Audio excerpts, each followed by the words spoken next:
Tonight, breaking news as we come on the air. The horrific images coming in now. Deadly driving. The storm across multiple states from Kansas to Kentucky all the way to the East Coast. More coming tonight. Also breaking the first human death from bird flu here in the U.S. And the new recall tonight for some cold and flu medicine. First tonight, we're tracking this major snowstorm hitting more than a dozen states. Heavy snow, ice, freezing rain on the roadways, treacherous driving. Multiple states, and now from Washington, D.C. up through Philadelphia. Big rigs skidding off highways. Drivers in Cincinnati stranded for more than 7 hours. Reagan Airport has been closed for the night. And now millions of Americans bracing for temperatures in the single digits tomorrow. Ginger Z with the forecast tonight. This evening, Vice President Kamala Harris has presided over the peaceful transfer of power, formally certifying her own defeat and President-elect Donald Trump's victory. Tonight, what the vice president said as she entered that chamber to certify Trump's win. Just in tonight, ABC News just obtaining new images moments ago, the explosive devices that authorities say the New Orleans terror suspect hid in coolers, what those images now show as President Biden and the First Lady arrive in New Orleans to pay tribute. Also breaking tonight, we have learned of the first human bird flu death right here in the U.S., what we're now learning about the patient. There's new video emerging tonight showing the wing of a passenger plane engulfed in flames as it came in for landing. Here in New York City tonight, the first of its kind congestion pricing plan now in effect. Lots of opinions tonight, charging drivers now to enter Manhattan's busiest areas, why other cities are now watching this very closely. Has it helped congestion already, and will it soon pay for major infrastructure repairs on the subway? And a golden night at the Golden Globes, from Shogun to Emilia Perez to The Brutalist. But all eyes now on the Oscars and Demi Moore after her historic win, what she said after winning her first major acting award in more than 40 years. You'll see it right here.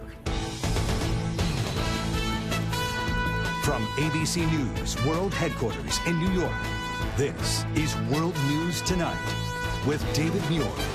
Good evening, and it's great to be back with all of you in the new year. And what a start. The treacherous driving as a major winter storm hit several states, just as millions were trying to head back to work and back to school. Record snow, freezing rain, and a deadly 24 hours on the roads. Tonight, Reagan Airport in Washington has now been closed. More than 40 million Americans on alert as we come on tonight. There is still more coming in the evening hours, and then the brutal cold tomorrow. The images coming in here, the freezing rain turning to ice on Interstate 135 right here. This is outside Wichita. Tractor trailer jackknifing one of many vehicles losing control. An ice storm coating trees and power lines in Perryville, Missouri. Trees covered in ice coming down.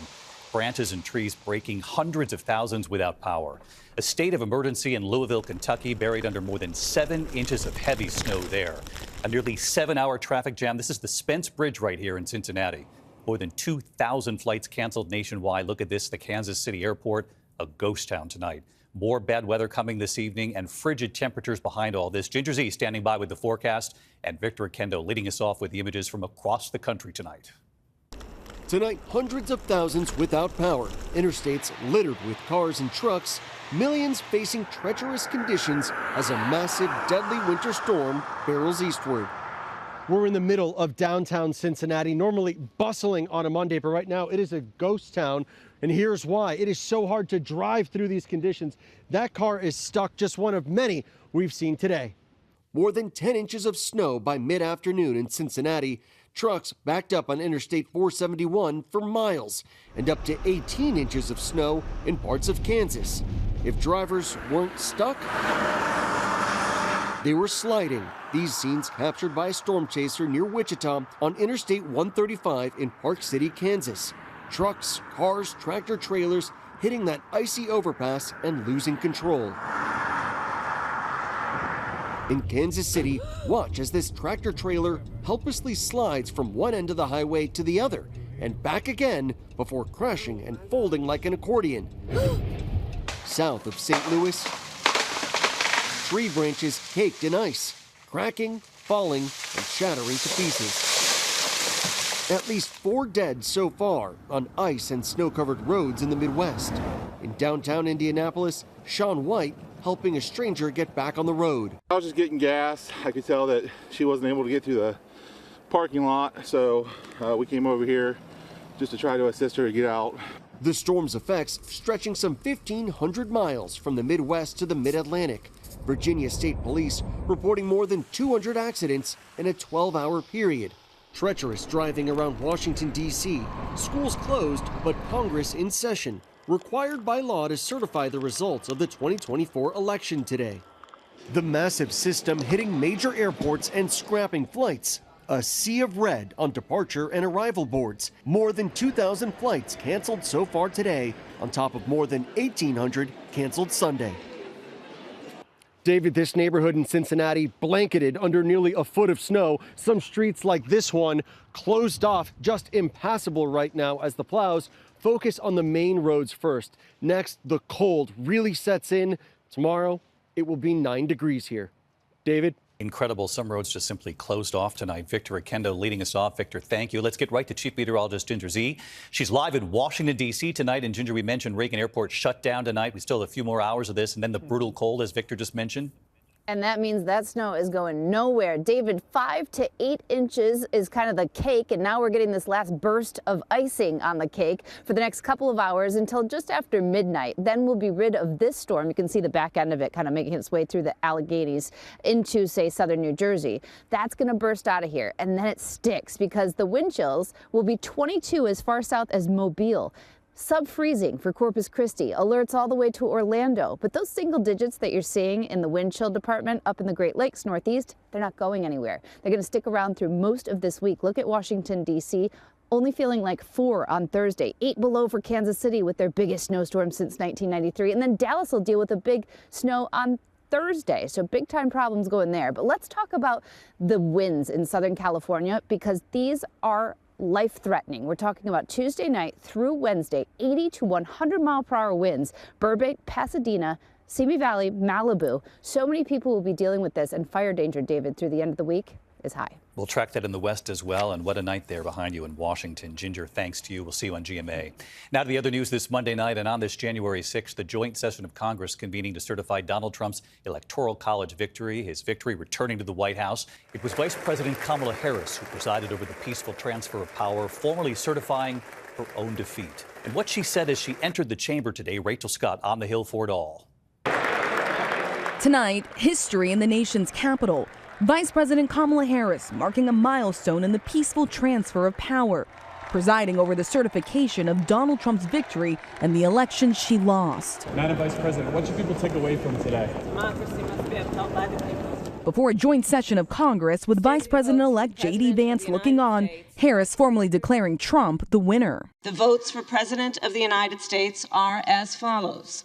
Donald J. Trump of the state of Florida has received 312 votes.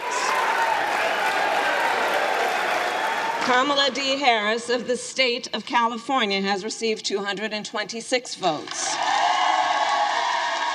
After the vice president calling it an important moment. It was about what should be the norm and what the American people should be able to take for granted, which is that one of the most important pillars of our democracy is that there will be a peaceful transfer of power. That was not the case 4 years ago, when Joe Biden also won a resounding electoral victory with a 7 million vote lead in the popular vote.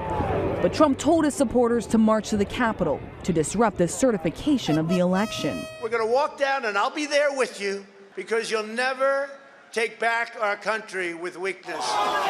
Trump supporters storming the building, chanting, "Hang Mike Pence."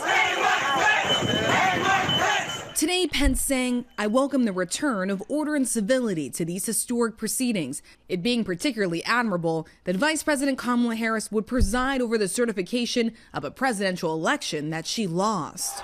Nearly 1,600 people have been charged for their actions on January 6th, 600 of them for assaulting or resisting law enforcement. 140 officers were injured. But Trump has called the rioters patriots and hostages, vowing to pardon them on day one. Do you believe that the president-elect should pardon? I'm going to leave that to him. It's his power to exercise, but people who beat up police officers, I would put them in a different category than others. President-elect Trump calling today's certification a big moment in history, and President Biden hoping the nation has turned a page. I think what he did was a genuine threat to democracy. I'm hopeful that we're beyond that. The Biden administration intent on showing the world the peaceful transfer of power. Weeks ago, President Biden invited President-elect Donald Trump to the White House for a traditional meeting. And today, Vice President Kamala Harris certifying the election she lost, making it clear this is what democracy stands for. David. Rachel Scott live up on the Hill. Rachel, thank you. Now to New Orleans tonight and that deadly truck attack. And this evening, just moments ago, ABC News now obtaining never-before-seen images of what authorities say were the explosive devices hidden in coolers by the suspect. Surveillance video showing the suspect placing the coolers near Bourbon Street and what those images now show. And it comes just as President Biden and the First Lady arrived to pay tribute to lay flowers at a memorial to the victims. Meeting with the families, we are now seeing the faces of all 14 victims who died. ABC's Trevor Ault in New Orleans again tonight. Tonight, ABC News has obtained never-before-seen images of the homemade explosive devices authorities say Shamsuddin Jabbar brought to Bourbon Street the night of the New Year's terror attack. Surveillance video shows the suspect planting a pair of coolers there on the street early that morning. Authorities say inside they discovered a steel galvanized pipe with 2 end caps surrounded by 24 rolls of nails along with a radio-controlled receiver. They also say they found jars of flammable liquid inside the truck the suspect used to barrel into those Bourbon Street crowds, killing 14 people and injuring dozens more. It was a transmitter that was recovered inside of Jabbar's vehicle and would have worked, but for New Orleans PD putting him down before he could get access to that transmitter and set off the devices. The FBI reveals Jabbar traveled to New Orleans twice in the past year, possibly surveilling the location, filming the French Quarter with smart glasses equipped with a camera while riding a bike. Agents believe Jabbar wore those glasses during his rampage, but there's no indication they were recording at the time. Authorities are also combing through his trips to Egypt, Canada, and Florida, still working to pin down how he became radicalized. Sources tell ABC News Jabbar recorded several videos before the attack, saying he joined ISIS earlier this year, and that he also wanted to harm his family, telling them, "I don't want you to think I spared you willingly." And David, the mayor says President Biden has approved their request to raise the security designation for Mardi Gras to the highest level, the same level as the Super Bowl. It means they'll receive significant federal security assistance, and Mardi Gras season kicks off today, David. Yes, the same level as the Super Bowl now, indeed. Trevor, thank you. We're also learning tonight of the first human bird flu death here in the U.S. and what we're learning about the patient who has died. Here's ABC's Ariel Reshef. Tonight, health officials reporting the first death from bird flu in the U.S. The patient, who was over 65 with underlying health conditions, had been hospitalized in Louisiana since mid-December after being exposed to the virus through a flock of birds in a backyard. The risk is still very low. Remember, this is from someone who has had direct contact with backyard flocks, so direct connection to wildlife in a way that most people don't have. The CDC analyzed the virus in that Louisiana patient and found concerning new mutations which could help the virus infect people more easily. But so far, there has been no evidence of human-to-human spread. We are not seeing person-to-person transmission. That change would indicate a real problem, and we're not seeing that yet. Health officials urging the public to avoid consuming unpasteurized dairy products. The FDA now testing aged cheese made with raw cow's milk. And David, tonight, public health officials are also warning not to feed your pets raw food after at least one cat in Oregon died from the virus. David? We're going to watch this very closely. Ariel, thank you. We learned late today sentencing will move forward for President-elect Donald Trump, who had called for a delay in his New York sentencing on 34 felony counts related to hush money payments. Sentencing slated for Friday, what the judge indicated late today. Let's get right to Aaron Katersky with late reporting for us. Aaron? David, Trump does not want this sentencing on Friday to go forward. He argued that just days from the inauguration, he should be covered by presidential immunity, and his conviction for falsifying business records here in New York should be dismissed. But just a few moments before we came on the air, David, Judge Juan Merchan refused to budge. He called Trump's arguments repetitive and refused to move Friday's hearing. And the Manhattan DA, Alvin Bragg, said there really was no reason to. He said there's overwhelming evidence of Trump's guilt and no reason to delay sentencing because on January 10th, Trump simply is not president yet, David. Aaron Katersky tonight. Aaron, thank you. North of the border in Canada tonight, Prime Minister Justin Trudeau announcing his resignation after 9 years as Prime Minister. Trudeau facing growing discontent over the economy and immigration and divisions in his own government. President-elect Trump has also threatened major tariffs for Canada. Trudeau will stay in office until at least March. Back here in the U.S. in New York City, the city's congestion pricing plan now in effect, the first in the country. How it's working so far and why other cities are watching this closely. Here's Stephanie Ramos. Tonight, a controversial first-in-the-nation toll called congestion pricing, now in effect in New York City.